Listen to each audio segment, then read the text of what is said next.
dia a todos. Realmente é uma alegria muito grande voltarmos à Colatina para trazer mais um estudo, para poder trazer algumas reflexões, já adiantando desde já, dizendo que esse tema, transição planetária, é um tema atual, é um tema que tem sido exaustivamente tratado em vários ambientes, em vários seminários, em várias cidades, em vários congressos, em todo canto. No momento, a gente fala a respeito da transição planetária. Especificamente na manhã de hoje, aqui nós temos um tema que nós vamos apenas pincelar algumas informações a respeito da transição planetária. Esse trabalho é um trabalho que faz parte de um seminário que tem duração de 3 horas e meia a 4 horas, e nós vamos tentar fazer o desafio de falar em 1 hora com vocês. Então, obviamente, nós não vamos esgotar o tema, não tem como esgotar o tema. Nós vamos pincelar. Só para ter uma noção de como funciona o trabalho, nós dividimos o seminário em 3 partes. O seminário ele trata primeiro de uma música que nós vamos apresentar daqui a pouco. É uma música muito interessante, uma canção belíssima, chamada São Chegados os Tempos.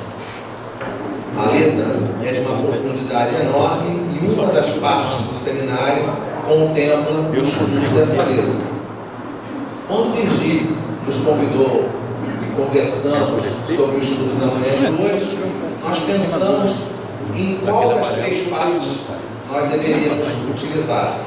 A segunda parte fala da terceira parte do Livro dos Espíritos, das leis morais.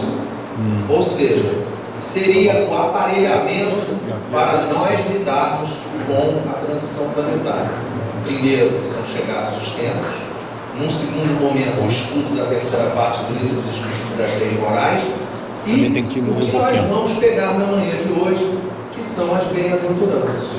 Então, na manhã de hoje, nós vamos dar aquela introdução do seminário e estudaremos alguma coisa das bem-aventuranças. O que é o nosso objetivo? O nosso objetivo é realçar para cada um de nós a importância de nós trazermos para dentro de cada um de nós o conceito evangélico das bem-aventuranças.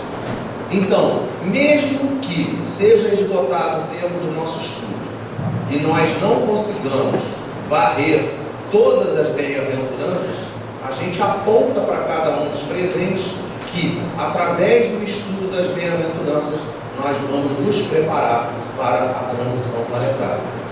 Muito mais do que isso, nós não apenas vamos nos preparar para a transição planetária, mas nós estaremos nos preparando para qualquer transição planetária. Essa que é a grande situação. Então nós começamos o estudo lembrando uma palavra de Paulo de Tarso em carta aos Gálatas, no capítulo 6, versículo 15.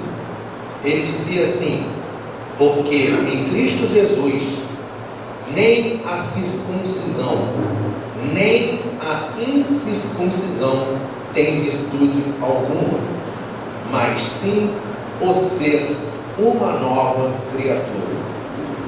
Mostrando para cada um de nós, já Paulo de Tarso, de uma maneira muito clara, que de nada adianta para nós o estudo, as reflexões e muito menos os desequilíbrios ligados ao assunto da transição planetária. Muitos de nós olhamos o assunto da transição planetária e ficamos, às vezes, apavorados. Essa que é a realidade.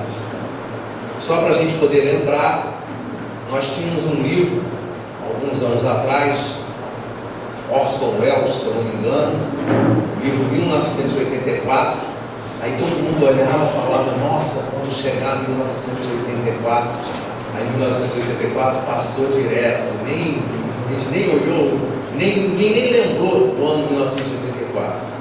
Quando foi chegando o ano 2000, todo mundo apavorado: ai, vai ter um novo milênio no ano 2000. A Até que uma santa criatura lembrou: gente, o milênio não começa no ano 2000, o milênio começa em 2001. Aí o desespero mudou de 2000 para 2001. Mas quando chegou em 2001 também passou direto, ninguém nem lembra mais de 2001. A nova data é o nosso grande dezembro de 2012. O companheiro outro dia chegou para a gente, em tom de brincadeira, logicamente, e veio dar para cada um de nós a grande notícia. Ele veio assim e disse assim: olha, fiquemos todos tranquilos, o mundo não vai acabar em 2012. Aí perguntaram para ele: por que não vai acabar? Ele disse: eu comprei uma lata de Nescau que tem validade em maio de 2013. Não dá, né? É só para a gente poder ver e ficar com tranquilidade no nosso coração que absolutamente não precisamos nos preocupar com esse assunto. Vamos ouvir.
São chegados os tempos, não temos tempo a perder. Já foi lançada a semente e há tanta coisa a se fazer. Acolher corações, amar é nosso papel, unificar as nações, erguer os olhos pro céu. Erguer os olhos para o céu.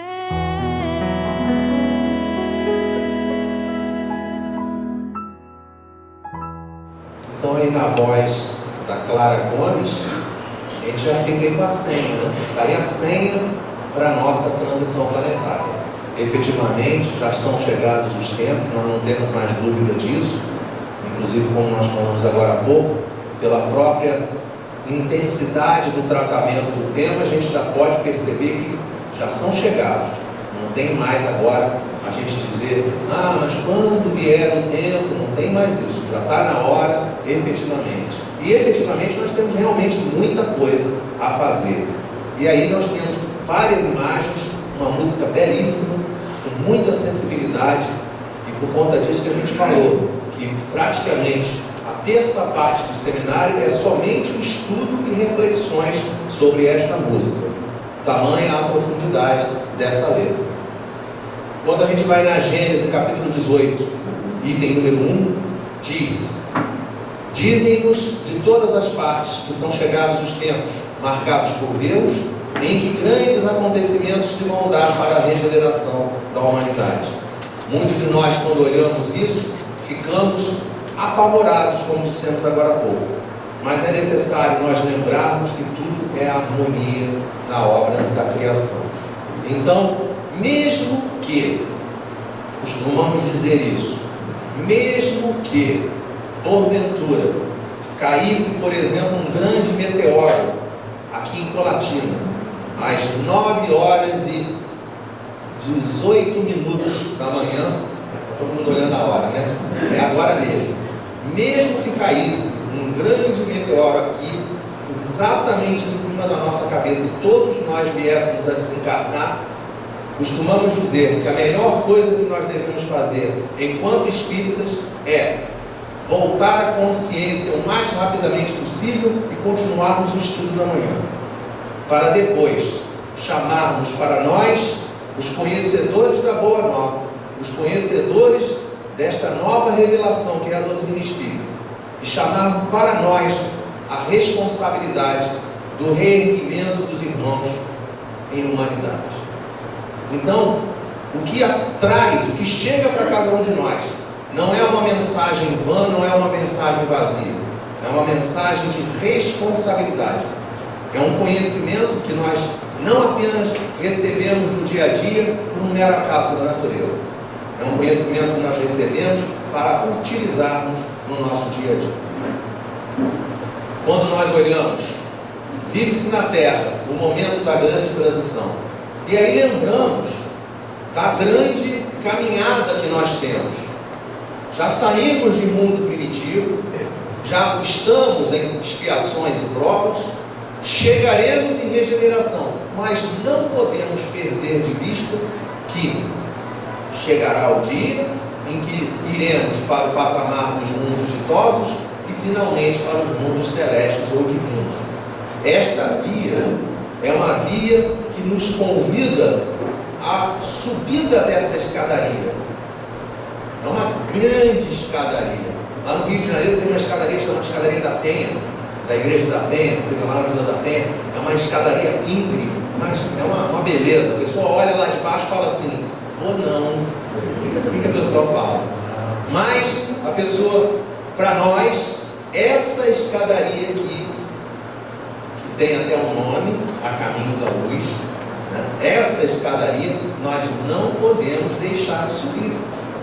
Porque no livro Céu e Inferno diz em determinado momento que o sofrimento é inerente à imperfeição, ou a alegria, a felicidade é inerente à perfeição.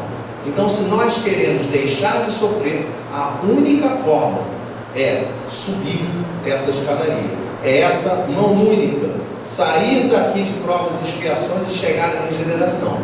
Quanto mais rapidamente nós conseguirmos chamar essa responsabilidade para cada um de nós, quanto mais rapidamente nós conseguirmos espargir por toda a sociedade essa mensagem de amor e paz, mais rapidamente nós teremos a transformação da nossa humanidade. Na música diz que são chegados os tempos. Não temos tempo a perder. Já foi lançada a semente e há tanta coisa a se fazer. Efetivamente, quando a gente olha a quantidade de trabalho, a quantidade de situações, a quantidade de tarefas que precisamos, ou mais do que isso, a quantidade de exemplos que precisamos dar no dia a dia, nós percebemos que realmente temos muita coisa a fazer. A mensagem do tanto a se fazer é tão conhecida de cada um de nós, que Paulo de Tarso, em determinado momento, diz assim: não vos canseis de fazer o bem. E cada um de nós precisamos investir no trabalho do bem. Geralmente, quando a gente chega nessa parte, nós costumamos contar a historinha de uma mãe que recebeu a incumbência do filho.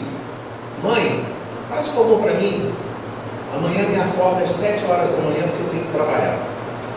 Às 7 horas da manhã ela chega perto do filho com muito carinho no coração e diz para ele: meu filho, são 7 horas, está na hora de acordar. Ao que ele responde: todo mundo já deve ter presenciado essa cena, né? Ela volta às 7h15, volta às 7h30, às 7h45, às 8h, 8h30, às 9h, 9h30, às 10h. Quando chega às 10 horas da manhã, ela volta a falar com ele e diz para ela a seguinte pérola: mamãe, não me encha a paciência. A pergunta que não quer calar: no dia seguinte, o que ela deve fazer?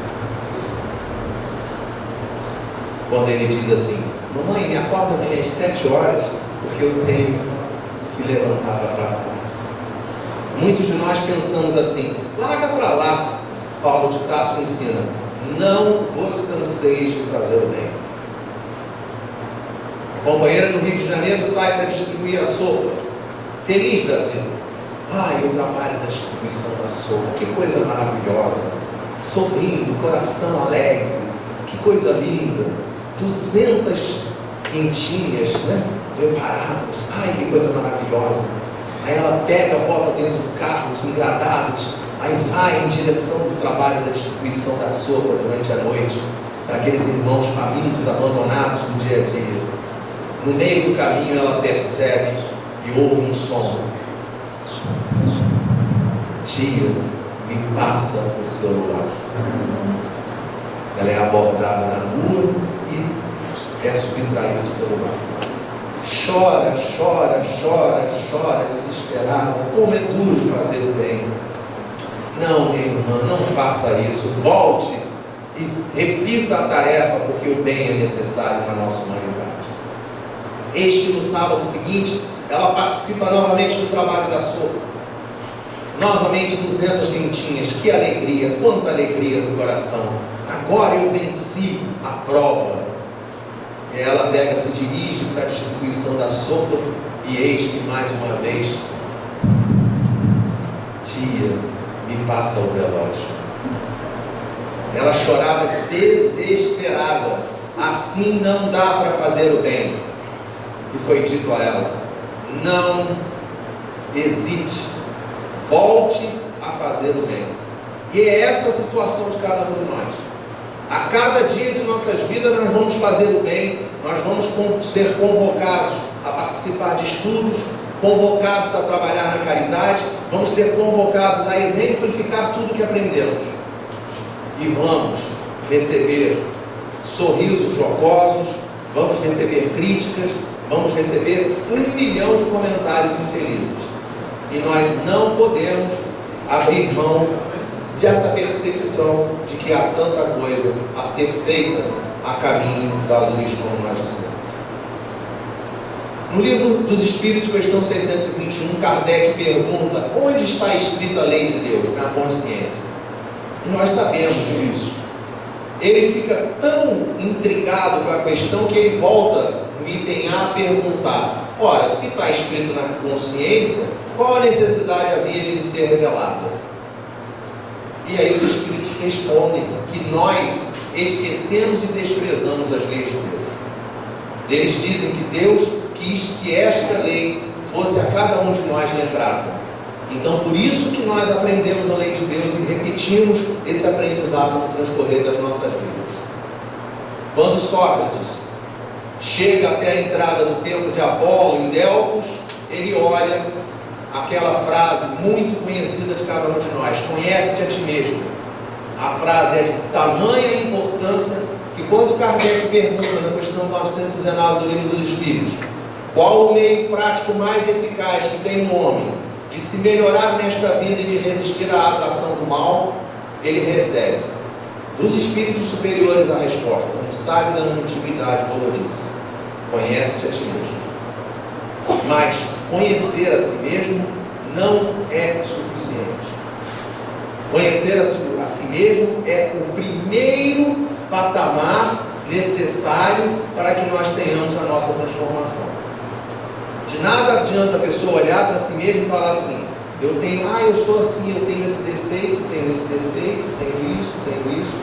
se ela não investe na sua transformação, se ela não luta para domar as suas más tendências, se ela não luta para transformar o seu interior. Como nós transformamos o nosso interior? As alterações são de natureza moral, convidando o ser humano à mudança de comportamento para melhor, alterando os hábitos viciosos. Então nós trouxemos essa imagem. É uma imagem muito importante para cada um de nós, porque normalmente nós pensamos assim: já sei, eu preciso extirpar as minhas questões negativas. Mas não é extirpar. É igual aquela questão da pessoa que está fazendo dieta e diz assim: eu perdi 5 quilos. O problema de perder 5 quilos é que acaba que depois ela pode achar os outros 5 de volta, às vezes acha até mais do que isso. Acha 7, acha 8, acha 9, e aí complica um pouquinho a situação para ela.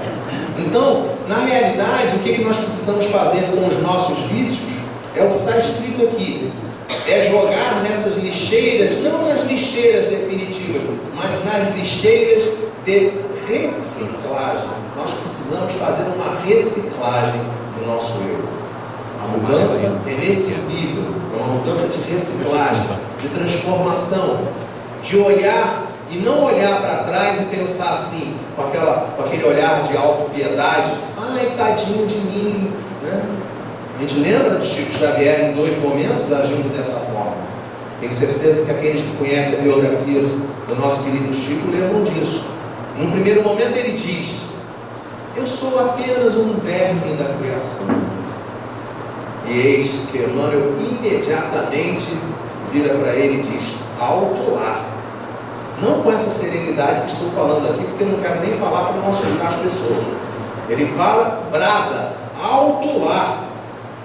Os vermes já seguem a lei da natureza. Claro que Emmanuel não estava fazendo uma inversão de valores, colocando os vermes acima do ser humano. Lógico que não estava colocando o mundo animal acima do mundo hominal, mas estava lembrando para Chico, naquele determinado momento, que o que ele estava dizendo era da boca para fora. Era aquela situação que às vezes a gente vai dizendo: não, eu sou uma pequena criatura, quem sou eu para fazer isso? E aí a pessoa muitas vezes diz isso para justamente não ter que assumir a responsabilidade para fazer as coisas. A gente lembra muito das questões do futebol. O jogador de futebol treina para bater pênalti de segunda a sexta-feira. Chega na hora do jogo e ele fala assim: não, pênalti é uma responsabilidade muito grande. O nome disso não é humildade, o nome disso é omissão. E nós temos que prestar atenção em diferenciar o que é omissão do que é humildade. Chico Xavier, num segundo momento, diz: eu sou apenas uma formiguinha na estrada da criação. E aí Emmanuel fica caladinho, porque naquele momento o coração de Chico realmente estava no coração da humildade. Então, para cada um de nós, eis a grande questão: de nada adianta olhar o egoísmo e dizer: o egoísmo eu tenho que jogar fora o egoísmo e ficar só da boca para fora. É preciso reciclar os sentimentos. É preciso reciclar o conteúdo de cada um de nós, se transformando em capinha de cadeira, como nós estamos aí sentados. Né? É esse que é o nosso objetivo. Cada uma é para a gente quase que fazer mais ou menos assim. Cada dia que vier aqui na Sociedade Colatinense, cada dia, cada final de semana, cada reunião, aí escolhe a cadeira. Hoje eu vou eleger a palavra felicidade, vou tentar conquistar a felicidade. Semana que vem, persistência. Na outra, trabalho. E aí por aí vai. Virgílio, quantas palavras mesmo? 180 virtudes, pouca coisa. Facilzinho, muito fácil. Não coloquei todas as latas aqui porque não dá. Não caberia ficar tão pequenininhas as latas de reciclagem nossa que ia dar muito trabalho de colocar aqui. Mas é um desafio para cada um de nós. A nossa autotransformação não é trabalho para alguns minutos. Jesus, em determinado momento, quando entra no Evangelho de Mateus, e aí nós estamos falando do Sermão do Monte. Só para lembrar, o professor Celestino veio aqui alguns dias atrás, né? Nós soubemos disso, e tem aquele livro, né? O Sermão do Monte. O Sermão do Monte não é apenas as bem-aventuranças. Ele não contempla apenas as bem-aventuranças. As bem-aventuranças estão em Mateus, capítulo 5. O Sermão do Monte contempla o capítulo 5, 6 e 7 do Evangelho de Mateus. É importante nós lermos, é importante nós nos aproximarmos do sermão para podermos entender. O Sermão da Montanha é tão importante para cada um de nós, que Gandhi, em determinado momento, diz: se todos os códigos religiosos do planeta fossem subtraídos e se permanecesse o Sermão do Monte, a humanidade estaria satisfeita com as suas necessidades espirituais. E Jesus diz, quando viu a multidão, subiu ao monte e se sentou. Uns discípulos se aproximaram e ele se pôs a ensiná-los, dizendo.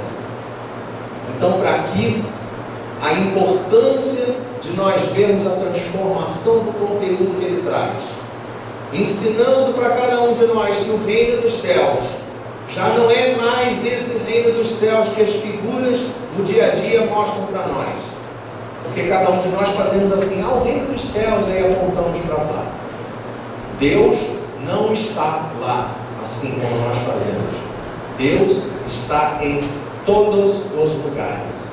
Deus não é uma pessoa, como nós muitas das vezes queremos fazer. A inteligência suprema, a causa primária de todas as coisas. O código espírita não vem por um acaso a cada um de nós. Ele também vem para nos transformar. O ensino do Novo Testamento, aquele livro do Haroldo Dutra Dias, da editora SEI, ele traz para a gente um conceito que vai ser trabalhado de maneira um pouquinho diferente do livro do professor Severino Celestino, lá no livro Sermão do Monte. Qual é a diferença que ele vai trazer? Ele vai trazer porque quando o Haroldo traz a tradução, ele faz a tradução do grego. Isso está explicado lá no livro do professor Celestino. Então a palavra que é utilizada, me perdoem a questão, né, a minha dicção, né, pode não ser muito boa, né? Então, teoricamente, makarioi. Makarioi do grego, bem-aventurados. O professor Severino ensina para a gente. Ashrei, do hebraico, avante, em marcha. Totalmente diferente a maneira de nós enxergarmos o assunto. Se não, vejamos. Quando ele vai trazer o assunto para a gente, Jesus traz o assunto mostrando para a gente uma vida futura, mostrando para a gente uma aceitação, uma resignação, mostrando para a gente uma outra forma de enxergar a vida no nosso entorno. Nós olhamos o nosso entorno muitas das vezes e dizemos assim: ai, a vida está tão dura, ai, a vida está tão difícil, ai, a vida está contínuo. Ele vai dizendo para a gente, para nós não termos a questão da passividade. É para ter resignação. É diferente. É preciso construir a sua felicidade. É preciso entender que nós estamos a caminho da nossa felicidade. É preciso entender que aquela mensagem era dita para os irmãos hebreus que estavam diretamente ligados com as situações problemáticas que os romanos traziam para eles. Mas é preciso também ter uma visão global. Quando a gente olha, por exemplo, o Império Romano, a gente às vezes esquece que por intermédio do Império Romano foram construídas estradas em torno de todo o Mediterrâneo. As pessoas esquecem desse detalhe. Então, mesmo considerando alguns inconvenientes, até mesmo a existência do Império Romano não está ali por um mero acaso da natureza. É preciso olhar para frente. E Jesus lembra de nós. Lembra para cada um de nós: vós sois deuses. E é isso que a gente precisa desenvolver cada um de nós. Como é que a gente vai desenvolver? A partir de agora, nós temos teoricamente um pouquinho mais de 20 minutos para poder trazer todas as bem-aventuranças. Eu não tenho dúvida que não vai dar tempo. Então, aquilo que eu falei, nós vamos desafiar agora formar esta figura que está aqui. E vamos formar essa figura analisando cada uma das bem-aventuranças.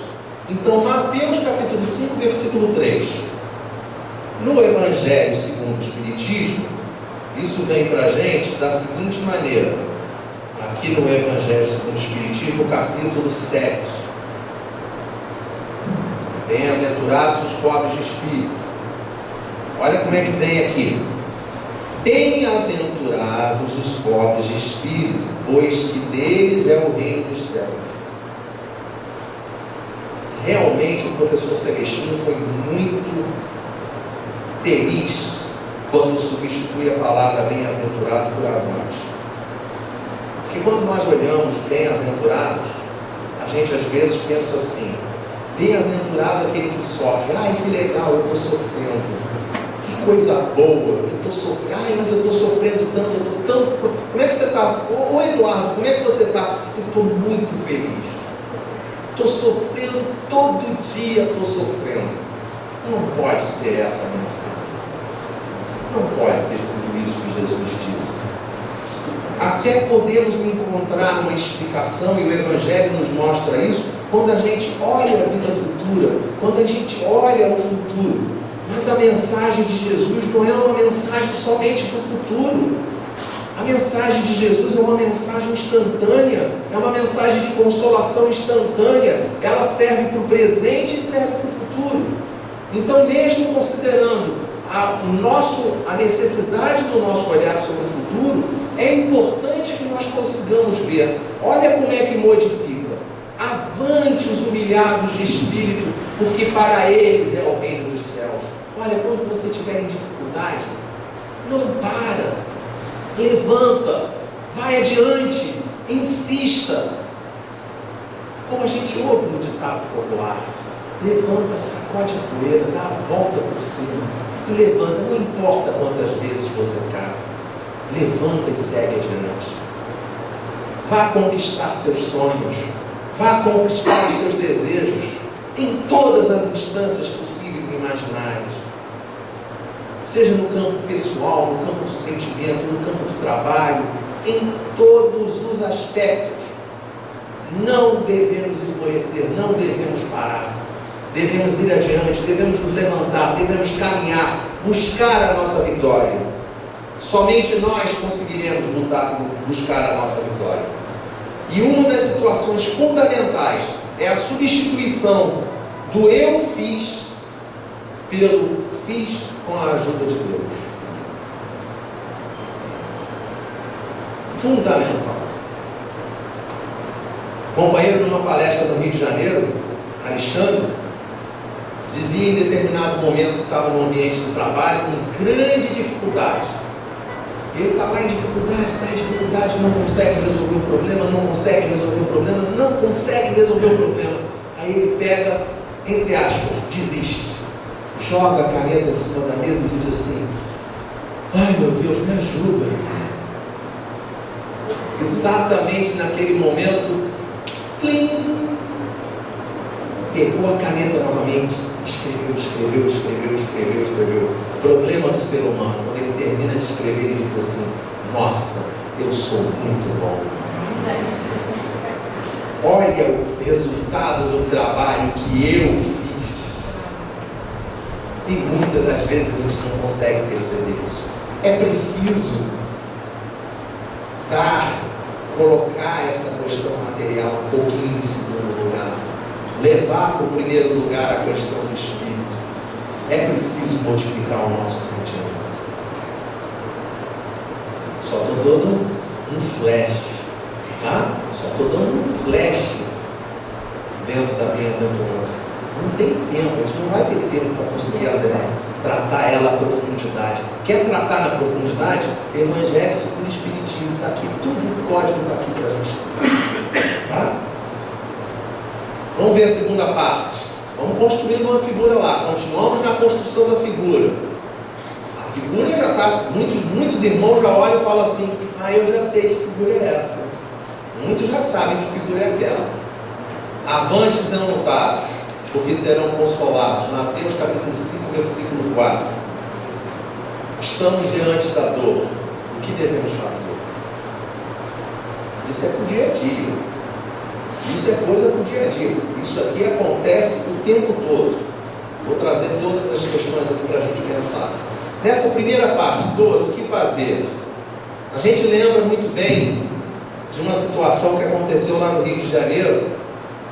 Eu não vou fazer aqui o exemplo para vocês, porque vai virar até um alvoroço aqui no ambiente.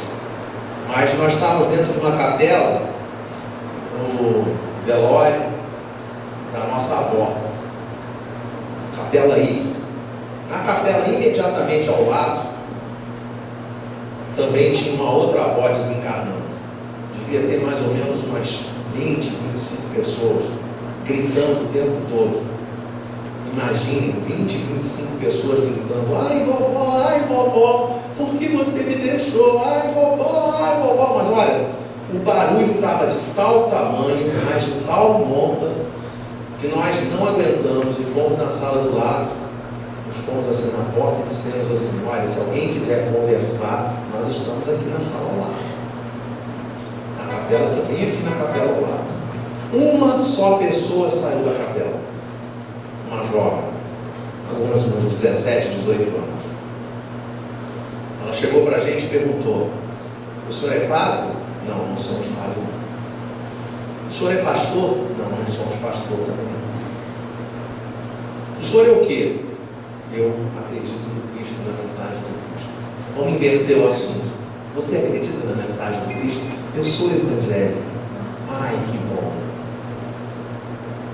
Você ama a sua avó? Imediatamente ela diz: eu amava.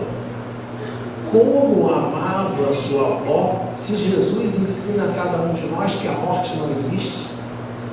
Ah, é mesmo? Então vou repetir a pergunta: você ama a sua avó? Amo. Pergunta que não quer calar: você acha que a sua avó te ama? Aí agora ela já com a mensagem evangélica tomando conta dela, ela imediatamente diz: claro que a minha avó me ama. Mais uma pergunta: neste momento, quem mais está necessitando de amparo, você ou a vovó? Ela olhou assim: eu acho que é a vovó, né? Pois é, é a vovó. Vamos continuar fazendo algumas perguntas para você. O que você acha que nesse momento a vovó quer de você? Uma netinha desesperada berrando ou uma netinha equilibrada orando? Não tinha como responder outra coisa. E ela disse: eu acho que ela quer que eu fique rezando para ela, né? Ele: pois é, filho.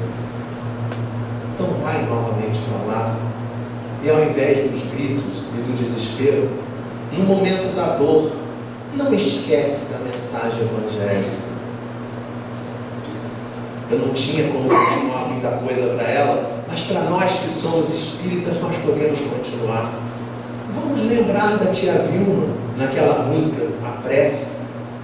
Tem a prece, sabe tocar aquela música, a prece? A prece é uma luzinha que acendemos em nossa caminhada.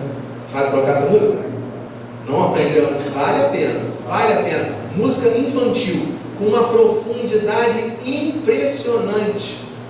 A música diz assim: os momentos tão difíceis não se acabam, mas a prece me aquece o coração.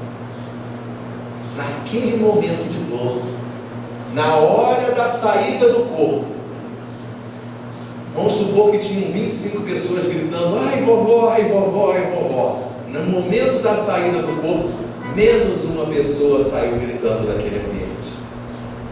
Todos saíram gritando: ai vovó, ai vovó, ai vovó.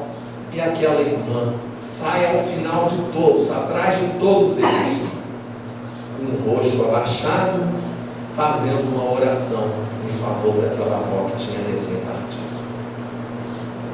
Então essa é a situação para nós.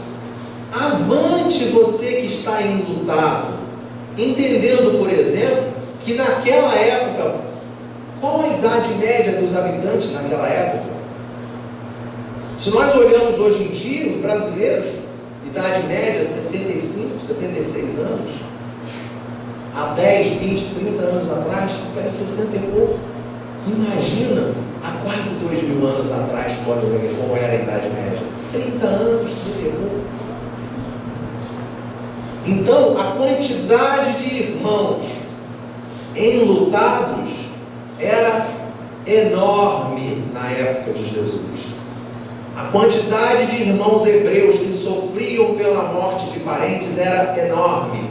E a mensagem dele é muito clara: avante, sigam adiante.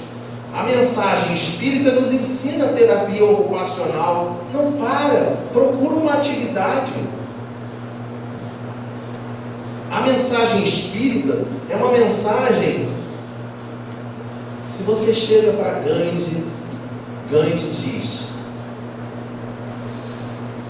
mestre, o rapaz chega para ele: mestre, eu preciso me vingar porque meu filho foi morto. Por que você precisa se vingar, meu irmão? Mestre, está escrito na lei: olho por olho, dente por dente. Meu filho foi morto, eu preciso me vingar. E ele pergunta: quantos anos tem seu filho? Tinha 7 anos. Você é hindu ou você é muçulmano? Eu sou hindu. Então faça o seguinte: entre os muçulmanos deve haver muitos órfãos. Procure uma criança que tenha exatamente a idade do seu filho. Adote-o, ame-o, cuide dele. Agora, mais importante de tudo isso, eduque-o dentro da religião muçulmana.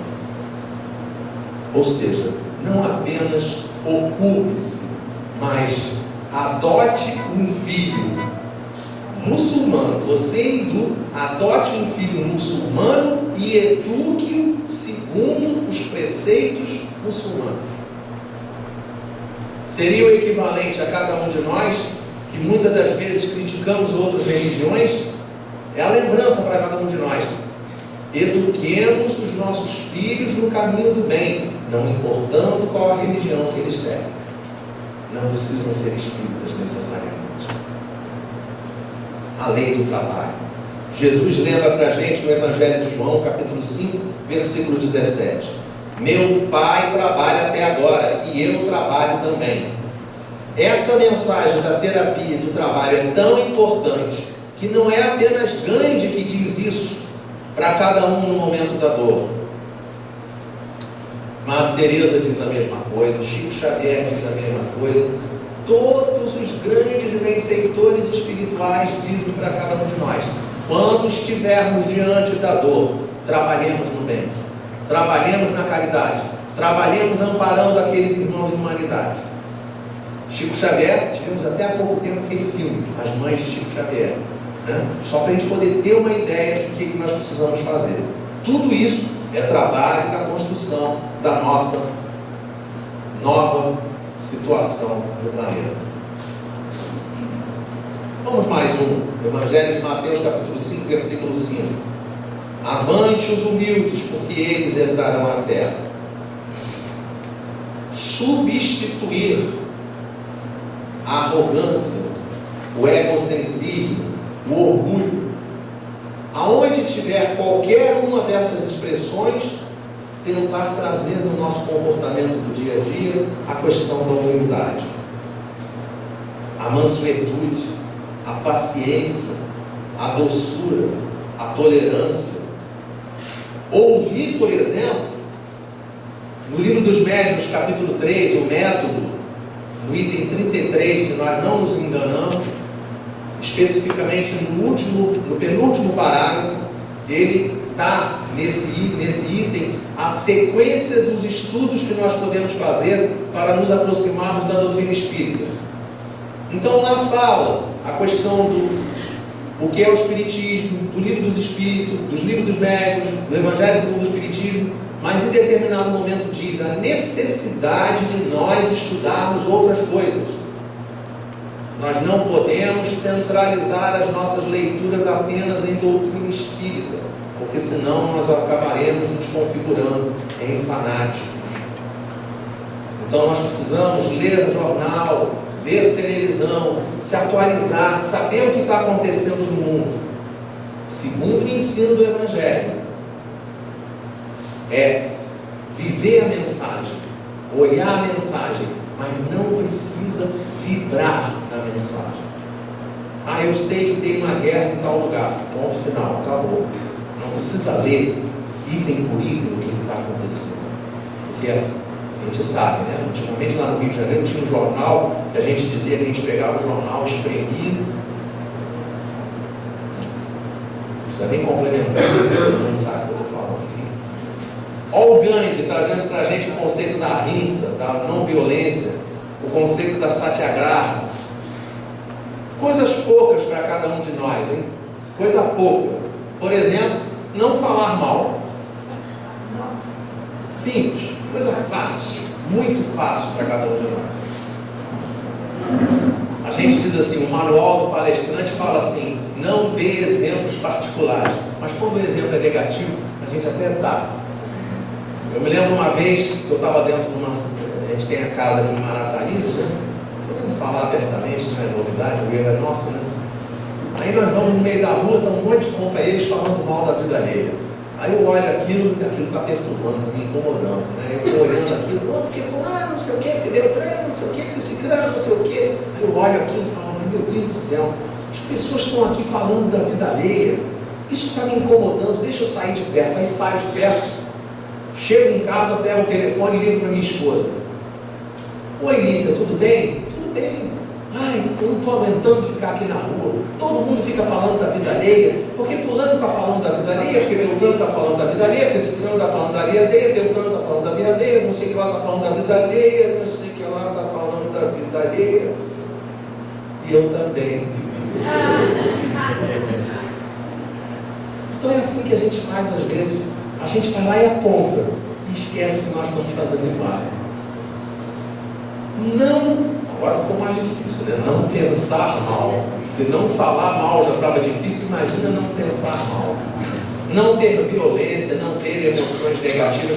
A gente pegou só uma pincelada nos conceitos que Gandhi ensina para a gente, só para a gente poder ver que a verdade é uma verdade universal. A verdade não pertence apenas à doutrina espírita. Isso é muito importante para cada um de nós, porque senão nós vamos incorrer no mesmo equívoco que já incorremos no nosso passado, quando a gente achava assim, o que está certo é só o que me pertence. Ó, pelo amor de Deus, nós não podemos cair nessa armadilha mais uma vez, porque senão daqui a pouco estamos nós aí fazendo inquisição, fazendo cruzada, fazendo perseguição, falando mal das outras religiões. Pelo amor de Deus, Kardec ensina, toda religião que nos encaminha para Deus é boa. Vamos respeitar as religiões. Agora ficou mais fácil ainda perceber qual é a figura, né? Agora que ninguém mais sabe qual é a figura, ora, Avante os famintos e sedentos de justiça, porque eles serão saciados. Cuidado, é preciso ter cuidado. Justiça versus vingança.